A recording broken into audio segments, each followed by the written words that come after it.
Delhi university बहुत पुरानी है, आपको पता है, और बहुत बड़ी भी है। फिर भी यहाँ पे हर लीडर जो होता है वो बेसिक फैसिलिटीज के ऊपर ही क्यों लड़ाई कर रहा है? सबसे ऊपर तो corruption is one of the most prevalent reasons जो मैंने महसूस किया है। हर साल इलेक्शंस आते हैं, कैंडिडेट्स बहुत बड़े बड़े वादे करके जाते हैं कि हम आपके लिए ये कर देंगे वो कर देंगे, बट इन दी एंड जब वो वोट देने के बाद इलेक्ट होकर आते हैं, वोट मिलने के बाद इलेक्ट होने के बाद वो अपने ऑफिस से बाहर भी नहीं निकलते, स्टूडेंट्स के बीच में कभी जाते ही नहीं है in order to find out what are the exact problem students are facing. उन चीज़ों की तरफ वो लोग काम करना पसंद ही नहीं करते। उनको बस ये है, दे जस्ट वांट हवाबाजी, they just want power, and this is what they usually think कि हाँ भाई इलेक्ट होने के बाद में हमें कौन ही क्वेश्चन करेगा, हमें तो इलेक्ट होने से मतलब है, न्यूज़ में पूरा पब्लिसिटी मिल जाएगी। तो पब्लिसिटी मिलने के बाद में उन्हें किसी चीज़ से कोई मतलब होता नहीं है।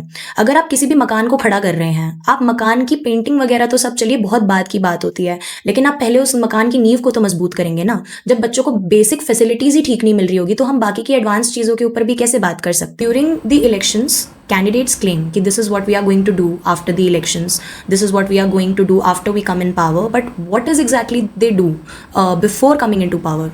हम कभी स्टूडेंट्स के तौर पर ये क्वेश्चन ही नहीं करते हैं कि आप हमारे लिए आने के पहले, पावर में आने के पहले आप क्या कर रहे हैं। अभी मैं भी कायदे से देखा जाए तो मैं भी पावर में नहीं हूँ, लेकिन अगर आज के टाइम में भी मुझसे कोई पूछे कि मैं स्टूडेंट्स की तरफ क्या काम कर रही हूँ, क्या काम मैंने आज तक किए हैं, मैं गिनवा सकती हूँ।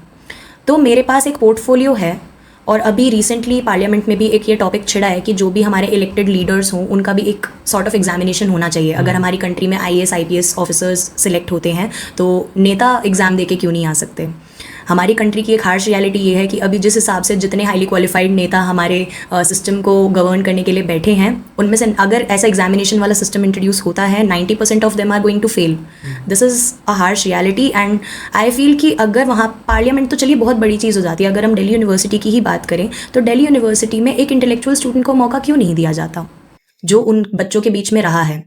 What I have felt is कि स्टूडेंट लीडर्स होते हैं, इलेक्शन के टाइम पे they start communicating with the children, they start talking to the students कि भाई कैसे हो, and it is all just for the sake of elections कि हाँ भाई कैसे हो, क्या चल रहा है, ये है वो है। So they just talk to the students for the sake of elections. उसके बाद तू कौन मैं कौन, वही हाल हो जाते हैं। उसमें कोई डिफरेंस नहीं आता। स्टूडेंट्स बाद में उनको रीच आउट नहीं कर पाता, वो फ़ोन्स उठाने बंद कर देते हैं। मैंने खुद भी एज अ स्टूडेंट ये चीज़ एक्सपीरियंस करी है कि जो लीडर्स की तरफ हम लोगों ने काम करा वो बाद में हमारे फ़ोन्स ही उठाने बंद कर देते हैं। तो this is something which we need to work on, and basic facilities की तरफ काम होना तो अभी ज़रूरी है, इसी वजह से उसकी डिमांड करी जाती है। कैंपस में जो फेमस स्टूडेंट्स हैं वो सेफ फील क्यों नहीं कर पाते अपने आप को?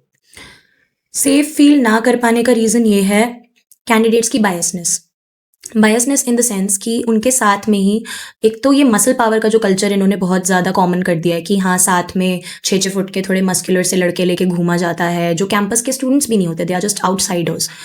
आई have also felt unsafe in the campus many times कि मैं जैसे कैंपस में अगर जा रही हूँ, I have seen guys like looking at me in a very weird manner, I have seen that, I have sensed it. तो अगर कैंडिडेट्स अपने साथ वालों को ही थोड़ा सा स्कूलिंग करके रखने लग जाएं कि आप प्लीज़ आसपास की लड़कियों की तरफ थोड़ा सा तमीज़ से रहें, तो कहीं ना कहीं इन इंसिडेंट्स में थोड़ी सी कमी हमें देखने के लिए मिल सकती है। बट प्रॉब्लम ही यही है कि लोग अपने साथ वाले को बोलते ही नहीं है, ना ही बोलना चाहते हैं कि यार वो नाराज़ हो जाएगा। वो उस नाराज़गी को अफोर्ड नहीं कर पाते हैं, बट किसी लड़की का छिड़ना वो अफोर्ड कर सकते हैं। आपने भी फ्री सेल्फ डिफेंस करा था, उससे कोई बेनिफिट हुआ? बेनिफिट तो अगर हम हर चीज़ में बेनिफिट देख के चलेंगे तो फिर तो सोसाइटी में कुछ भी पॉजिटिव चेंजेस हमें देखने के लिए नहीं मिल सकते हैं। It was a small attempt जो मेरे बस में था, मैं करना चाहती थी। पिंक बूथ्स की तरफ बहुत सारे संघर्ष किए गए कि पिंक बूथ बनवाया जाना चाहिए, पुलिस कैंप्स लगवाने चाहिए, पुलिस स्टेशन आसपास में प्रेजेंट होने चाहिए। बट आपको भी ये चीज़ पता है हमारी गवर्नमेंट किस तरीके से काम करती है, और ये सब चीज़ें ओवरनाइट स्टैंड नहीं कर सकती। तो उसकी तरफ एक छोटा सा कदम हमें थोड़ा सा उठाना पड़ा। तो उस समय हमने सेल्फ डिफेंस के वर्कशॉप्स ऑर्गेनाइज करवाए, and the girls had a positive feedback towards it. तो हमारे लिए तो मेन स्टूडेंट्स का फीडबैक मैटर करता है, उनको उस चीज़ से बेनिफिट हो रहा हो वो मैटर करता है। अगर फीडबैक अच्छा मिल रहा है तो हमें और ज़्यादा बूस्ट मिलता है आगे ऐसी चीज़ें ऑर्गेनाइज करवाने के लिए। तो the girls were happy and we felt कि it is all worth it, हम आगे जाके और भी इन चीज़ों की तरफ काम कर सकते हैं।